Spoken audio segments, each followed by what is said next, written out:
Welcome to this week's episode of the Inside Kingston Podcast, where experienced professionals, entrepreneurs, and community leaders based in Kingston upon Thames are invited on to share their story with us. I'm your host, Amyr Rocha-Lima. This week's episode of the Inside Kingston Podcast is brought to you by Holland Hahn Wills, a financial planning and wealth management firm based in Kingston upon Thames. Holland Hahn Wills specialises in retirement planning for senior professionals and successful business owners. Visit hhw-uk.com to start feeling more relaxed and confident about your financial future. Thank you for joining us for another episode of the Inside Kingston Podcast. I'm joined today by Jas Kadar. Jas is the co-founder of Poor Boys, a local independent restaurant that pays homage to the famous New Orleans po' boy sandwich. What's unique about Jas is how he pays as much attention to the food that he serves as he does to the experience that his customers have when they go to his restaurant. And be sure to listen to the end, where Jas shares with us his thoughts on team building and on being a business that is actively involved in the community. So whether you're interested in knowing more about Louisiana food or would like to know more about what it takes to run a successful independent business, then I hope you enjoy this episode of the Inside Kingston Podcast.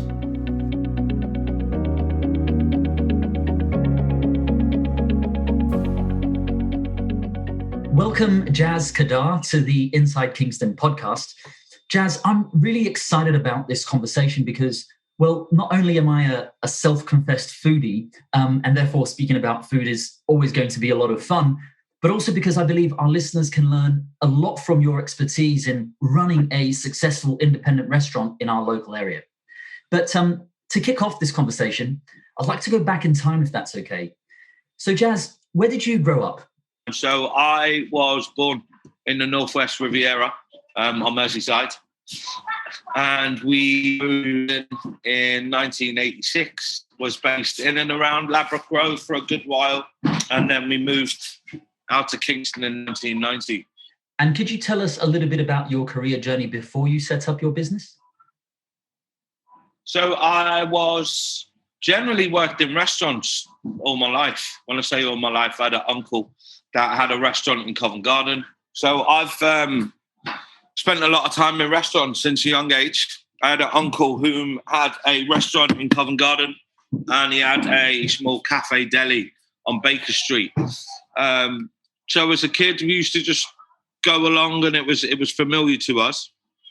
And I spent a lot of time there. Spent a lot of time with people from all walks of life. My uncle's Egyptian.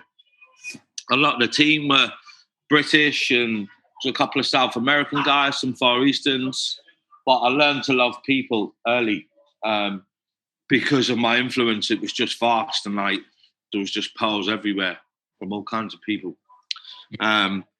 Then at the age of about 16, 17, I started working in restaurants proper. Used to be an establishment called Blue Hawaii.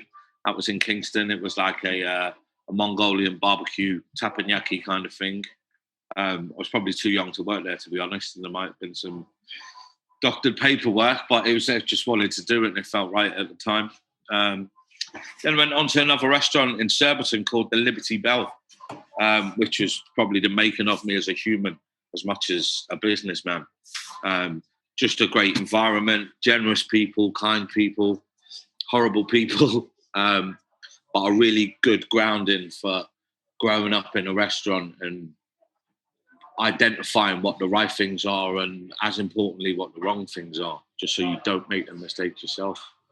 Then on from there, it was a career in kind of branded restaurants.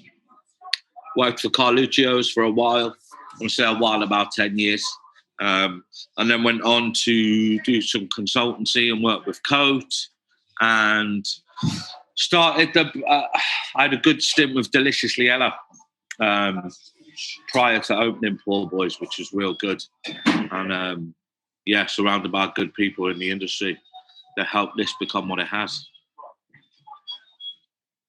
That's fantastic, Jas. And there's definitely quite a bit in there that I want to sort of pull some threads with you on that throughout this conversation. But before we do so, just bringing this conversation sort of closer to the present, could you tell us a little bit about your business today? Okay, so we had kind of got to the embryo stage of a new business, and being a food business, it was discussed with my brother and I what wasn't out there, what hadn't been reinvented, because we had a mass emergence where everyone became a foodie from, let's say, 2005, and we started to see kind of brand domination on the high street. So there was change when we were kids. Burgers came from McDonald's and Burger King. Then we started to see gourmet burger kitchen on the high street, Hashes, Bleecker burgers. It was quite the same with chicken as well. So as kids, it was fried chicken in the form of KFCs and chicken cottages and whatever else. And then emerged Nando's and Coq Patisserie and Soho House doing their bit for chicken. The only thing that hadn't really been touched or expanded was Subway, or a restaurant's focus being on sandwiches. And after identifying that, we then found some form of romance or story that would associate with the restaurant. People generally want to buy food, but when they're buying food, they want some form of experience with it. We're not talking about a theatrical dinner, but we're talking about some form of kind of honesty, or where's this food come from? How's it resonate? And we're fortunate enough to stumble upon New Orleans and a beautiful little story that set Poor Boys up, really. That's really fantastic, Jas. And just that insight itself, I think, applies to so many businesses, and so many small businesses can learn about telling a story that will get the customer then inspired to purchase their service or their product or their food or what have you. How did you and your brother get inspired by, or perhaps even stumble upon, Louisiana food as that story? So it was, well, like we're naive and we're foodies to the point of you have a romantic version of an idea in your head. So if I was to say to you, think of a banana split, your banana split and my banana split would be two very different banana splits. Equally with kind of American food. Yourself, I'm sure you were of a TGI Fridays generation. If you kind of was a bit more exposed to London, then the Big Easy on the King's Road would have been a fine shot of American food too. But for us, it was a mix of seafood and getting American food that you wanted. So for me, I've always been a chicken wing enthusiast. And my best chicken wings always used to be from the Big Easy on the King's Road in Chelsea. And then they were knocked off their pedestal by my mother. And her delightful chicken wings and her recipe for our hot sauce is actually on the menu. So yeah, she's got a lot to do with that. And as much as we finally focused on Louisiana, my travels throughout my fortunate traveling life from my parents, being able to take us on holiday, or buddies that were living all over the world, got me to America quite often. So I'd probably been to New York 10, 12 times, been up to Boston a load of times. Some of the odd places in the States that no one ever goes, Midwest, Arkansas, Minneapolis, places like that where you'd never really travel. You get to see kind of real American food and all its like regional diversity. Whether or not you can compare it to the diversity of Italy and their regions and how they eat, America's much the same. People ate what was on their doorstep. And with regards to New Orleans, it was whatever came out the river and whatever came out the Gulf was what people ate. With Poor Boys in particular, Poor Boys actually derived from a term for a sandwich called a po' boy. Back in 1920-odd, two brothers called the Martins, they worked on a tram division. And they left the tram division and opened a general store. A general store in the States back then sold all kinds. You could buy rope, you could buy meat, kerosene, spoons, tractors, whatever. You could also buy food and coffee and stuff. Anyway, the chaps were doing what they were doing. The back end of the 20s, when the Wall Street crash took place and America was on its knees, much the same now, I suppose. The gents put an ad in the local paper saying to all our former colleagues and friends, if you're going hungry, come and see us and we'll feed you what we can. So every night they go to the river, they dredge for oysters, for shrimp. They keep the baguettes from the day before that were going a little stale, cover them in a sweet sauce, add some veggies, and then fry up the oysters and the shrimp and serve them as sandwiches and give them away to people. Every time these people used to come to the store, the guys would shout, "Here come the poor boys." And the rest is history, really. That's incredible, man. That's really interesting as well. Just to get a sort of a behind the curtains type look to what has inspired the food that we can, in Kingston get a chance to eat. Now, Jas, again, there's just quite a bit there that I want to unpack with you, because one thing, of course, that stands out for me, having eaten at your place a couple of times, it's not just that the food is impressive, but the customer service of your team is really good too. And I'm just wondering, as a business owner, as a general manager, as it were, how do you create a sense of community and instill that sense of community within your team so that it can benefit the customer experience as a whole? So there's a certain notion of organic development of the restaurant and of the team, of the kitchen. Admittedly, it doesn't start right. Like, we all need to remember that someone taught us to use a spoon, and we were terrible at using a spoon at one point. Equally, we were terrible at delivering customer service. But what always ran true was the honesty. I have the ability to teach someone how to make a coffee and to carry 5 plates and to mop up adequately and clean. But I don't have the ability to teach you how to be nice or warm or hospitable or kind. This is one of the big things. So to identify in an interview, on the phone, in an email, that the people you're getting are real people, it is where this kind of makes or breaks. Generally, the majority of our staff are former guests. Probably 2 at the front of house come via a CV, but the rest of them have just been offered jobs while they've been dining, or at the least been offered a trial shift. And then it's just developed. That's fantastic. That really is good. Now, switching gears slightly, you and I first got in touch with each other, I think it was through Instagram, I believe. And I'm curious about how you think about the use of social media to make more people aware of your business here in the area. So social media, to myself, it was never a part of my life. I'm anti-mobile phone and anti-device that keeps you away from other humans and communicating verbally and face-to-face. But I understand times have changed. I understand that voice of social media is, as much as it's a voice, it's presence. Given my stint with Deliciously Ella, I had a fantastic education in social media. As much as it was photographs, it was also how do you portray what you're actually trying to say instead of what people think you're trying to say. Because it's hard to sound honest through a picture. Whereas most people scroll through Instagram and they'll double tap for a like. You rarely get a comment on the dialogue you've actually written. But if it's, well, not because I say poignant, if it's honest, it's gonna hit one person. Then if you hit that one person and they respond, it's likely to hit 2 people and so on and so forth.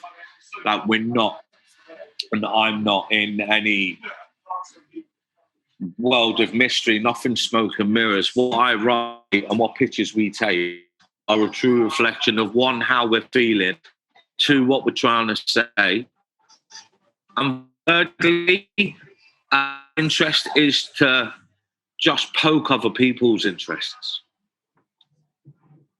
Yeah, that's really good, Jas. I've got to ask you about COVID, of course, because for the theme, no doubt, for the last few months worth of interviews on this show has been, to understand how has COVID impacted a business like yours, but then also more importantly, what have you been able to do to be able to continue to serve your clients that perhaps other businesses could learn from? So I think equally, not equally. So fundamentally, COVID's been a blessing for us. Business has never been this strong. When we had initial glimmers of potential lockdowns or things toughening up, it was post-Christmas when it became mainstream and people kind of worked themselves into a panic. And then we got through to January, February. And then I've got a couple of friends dotted throughout Europe. And we followed the Dutch kind of model of how it was going to pan out here. On a kind of a sensible European basis. Always had a adoration for the Dutch and how they operate and their society works. They're good Europeans as far as I'm concerned. And we just went off their model, as in what was happening, who were they going to restrict, what businesses could operate, how they were going to operate. And it was just apparent that, yeah, we could stay open. So we reacted. About 3 weeks before we did, or lockdown did actually kick in, we started testing packaging to turn from a dining restaurant that we was only ever been. It's a rarity that people took food away, but if they wrapped in foil, we'd never held packaging nor bags or anything like that. So we started throwing them in hot bags and riding around the block for 40 minutes with full meals in the bag, then seeing if they would like, if fries were still crunchy, if chicken was still moist, if food was still warm. And then it just went on 3 weeks in between. So I'd say late February into kind of late March is when this all took place. And when it happened, we didn't close. It was seamless. At no point have we closed. I think we closed for one lunchtime because we had electrical issues, but there was no closure during lockdown. We got busy. We got out and about. We bought a couple of Vespas. The guys jumped on bicycles. A few of the team, we changed insurance policies on their vehicles and we put them to delivery. And at one point, we had 12 drivers on the road, 4 mopeds, 6 bicycles, and things were busy. Like, it was obscene, the level of trade that began to come. Oh, man, well done, Jas. And massive hats off to you for probably more than anything, like being a bit of an anorak within your industry, right? Keeping your ear on the ground, making sure you're seeing what's out there, what's happening, and then trying to move the pieces a little bit quicker than perhaps you needed to ensure that, you know, when things kick off type thing, you're prepared for that phase of business, whatever it may look like. So that's really good. And I, for one, with our business, completely different industry to yours, definitely second that. We're part of study groups that meet virtually, but have participation from people all around the world. We openly do our business in public. We tell our professional peers and colleagues what we do, what's working for us, etc., because good feedback comes back to us, which we can help mold our business. So massive hats off to you. And by the way, the little red Vespa that you guys have typically parked in front of your restaurant, that is such a beauty. I don't even know where you got that, but that is a beauty. You know what? We stumbled upon them from a kind chap who actually, he lives just behind Olympia. And we just saw an ad on Auto Trader, went and met him, and it turns out he'd been to the restaurant and comes to the restaurant anyway. And he was just a buzz when we turned up, and it was us. And he's just been supplying us with mopeds since, red Vespas that are cheap, between kind of 700 to £1,000, which is a great deal. They've been battered and bruised, but we've got them kind of roadworthy, brakes done, MOTs, all lights working, singing and dancing. But yeah, they're beautiful. I call them my Harley Davidsons, and people are always surprised when I turn up on a Vespa, but that's life, I suppose. I'll get a Harley one day. It is for sure. What are some of the key business lessons that you've learned throughout your life? Well, how long you got? Not make mistakes. Make them, please. But be very generous with yourself and don't be tough on yourself. But what I would urge you to do and identify that if you do make the same mistake twice, then you haven't quite clicked. What you're doing isn't for you. I never come down on anyone for making a mistake. I like everyone to make loads of them because it just breeds your resilience to problems and issues, and resolve grows out of them. But when you're making the same mistake over and over again, it just shows you don't care, or your level of intelligence isn't suited in that role, scenario, situation, business. Get out of it straight away, or as soon as you can stop pushing money into something that you keep making the same mistakes at, then that's vital. Absolutely. And Jas, you've worked obviously in big sort of quote unquote corporate type restaurants, branded restaurants, and today you own your own independent restaurant. When you look back at your career journey to date, what are you most proud of? It's the first time I think I've said Do you know, my approach to work, life, general stuff is that I think proud moments for me are watching other people, like my family, watching them sit on the table and laugh and eat well and be kind and generous and just confident in their own ability in any situation. That's what makes me proud. And the guys here, when I see them do the most noblest of acts and bring someone a drink and a meal, we have a statement where be the boss, be seen to be owning the place. Because if you're trying to do the right thing, I'm always going to back you. I'm not saying give stuff away free all the time.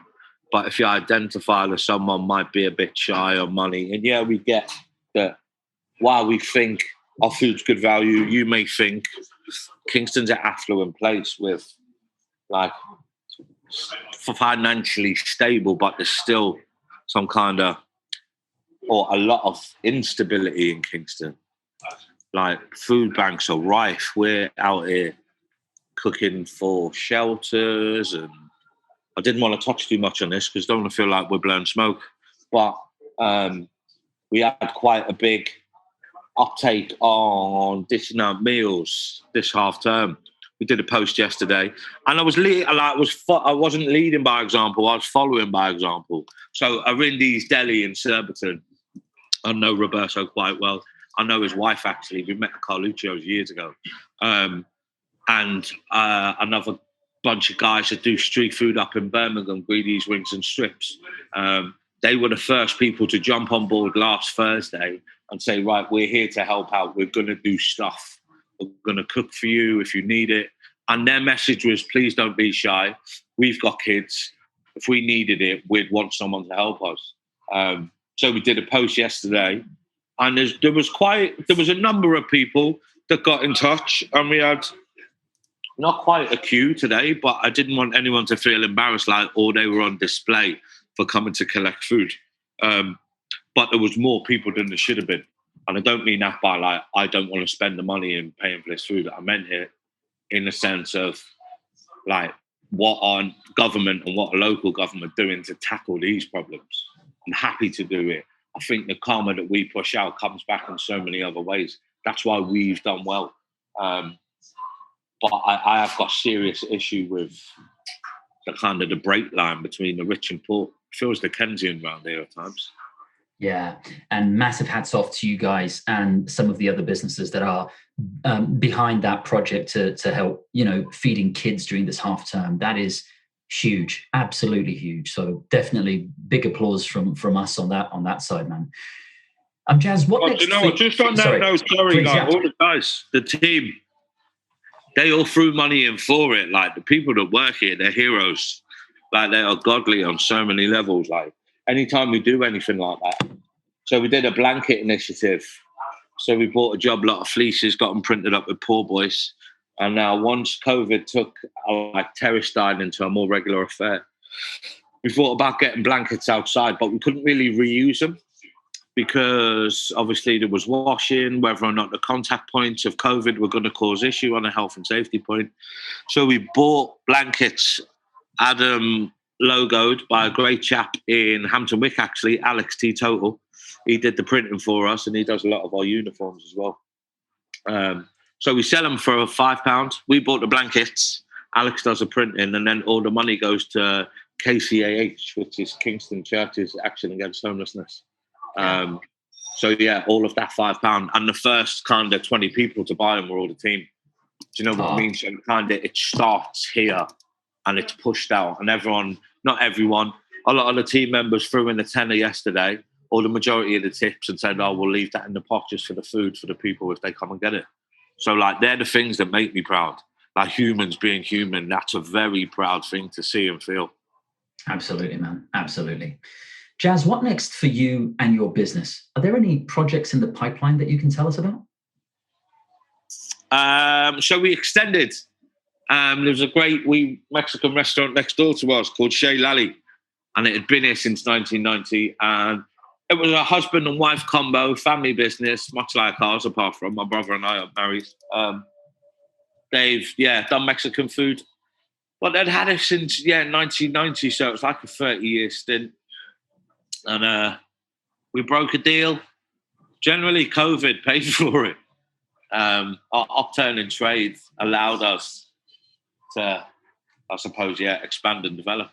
So we are almost done on that.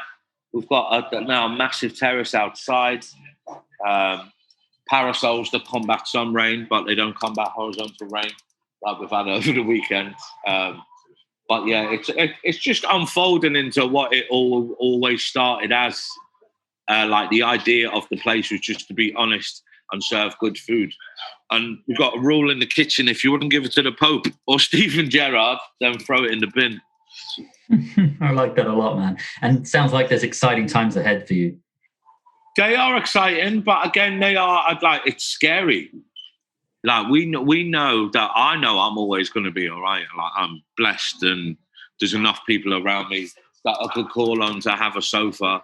But things can quickly be swept from under your feet, and this is more of a time than ever. I don't want to make it a COVID analytical what this thing is, but some people just aren't as confident in their mind or self or ability, or they're stressed or they're depressed or they're down, that this is a maker or breaker for so many people. For us, it'll just see out its natural life. Yeah. If it closed next week for one reason or another, I'd be devastated for a couple of days, but then I'd just react and I'd go again. I'd find a job and I'd try and do it again, or maybe not do it again. But I just think people need to be more aware that this whole COVID adventure has made so much positive, made an awful lot of bad things happen. But I think people have got closer. People are more in touch with themselves, in touch with other people, and generous on the whole. Absolutely. And you know what, Jas? I hope that through these conversations I'm having on the Inside Kingston podcast, folks can see that the roller coaster ride is up and down for pretty much everybody. And different business owners like yourself come here and talk about their history before they set up their business. They talk about the ups and downs they've felt before or are currently feeling, and also the lessons they were able to draw from that. And I hope if in a minuscule way, it just serves as some inspiration to the listeners to know, sometimes we just need to just keep going, like put one foot in front of the other, keep going, and this too shall pass. Yeah, amen, Reverend. That's it, man. Follow your feet, the rest will sort itself out. I like that a lot. Jas, as we start to wrap up, I'd like to ask you a few quick fire questions that our listeners are always interested in. So what do you do to relax outside of the office? Light a barbecue and eat char-grilled vegetables or meat. That sounds like my sort of relaxing. Yeah. Very cool. And are there any books that you've recently read that you'd recommend to our listeners? Well, I actually stumbled. Do you know what? I'm not a great reader of books. I adore reading plays, and I've always been... I had quite a bit to do with theatre. I did a drama degree, and I used to direct theatre, youth theatre, and I've done some exciting things. So books have never really been for me. I don't like the description of description. I'd rather have description through dialogue of feelings, of situation, of colours, etc. But we were doing the Fifth for Next Door, and my mum and her sister had been bopping around trying to find old books just so we could decorate the shelves. We have a plant shelf that does a perimeter of the restaurant. Anyway, I've a nephew called Albert, and she brought back a book, and it was titled "To My Nephew Albert, I Leave You My Island." And I've been reading the book, and it's just hysterical. It's about an alcoholic Irish uncle that buys a remote island just off the coast of Dingle down on the southwest. And it's been a great read. I've been crying myself to sleep some nights in the best senses. That's very cool. And are there any movies or TV shows that you've recently watched that you would recommend to our listeners? Cool. Do you know what? I'm here the majority of my life. So movies they slide me through. I watch a lot of films I've seen before. I like old classics. But I did watch a great movie last week on the Netflix called The Chicago 7, I believe. Sacha Baron Cohen's in it. It's about the 1968 riots that unfolded and developed in Chicago. Just kind of anti-Vietnam demonstrations, etc. But that's definitely worth a watch. I love a courtroom drama. Definitely. Yeah, that one's on my to-watch list, so it's good to hear about it again. Finally, where can people go to find out more about you and your business? You're best off just turning up on the doorstep and speaking to one of the guys. Yeah. We'll find you a seat and we'll find you some food. You might have to wait sometimes. But if not, then Instagram gives you a fair insight to what we're about. The snapshots of people that work here, snapshots of what we do, snapshots of food that we deliver. But yeah, our voice is as kind of loud as it goes in the local community. Very cool. And for the benefit of our listeners, I'll make sure that I add a link to those resources on the show notes. Jas, thank you for joining us here on the Inside Kingston podcast. It's been a pleasure getting to know your story. Thank you so much for the invite. I appreciate it. That wraps up another episode of the Inside Kingston podcast. Make sure to check out our guests' website, pay them a visit, and help spread the word about what they're doing. If you have any questions or know someone who should be a guest on the show, please feel free to get in touch. I would also love it if you could go to iTunes and leave us a review and a 5-star rating.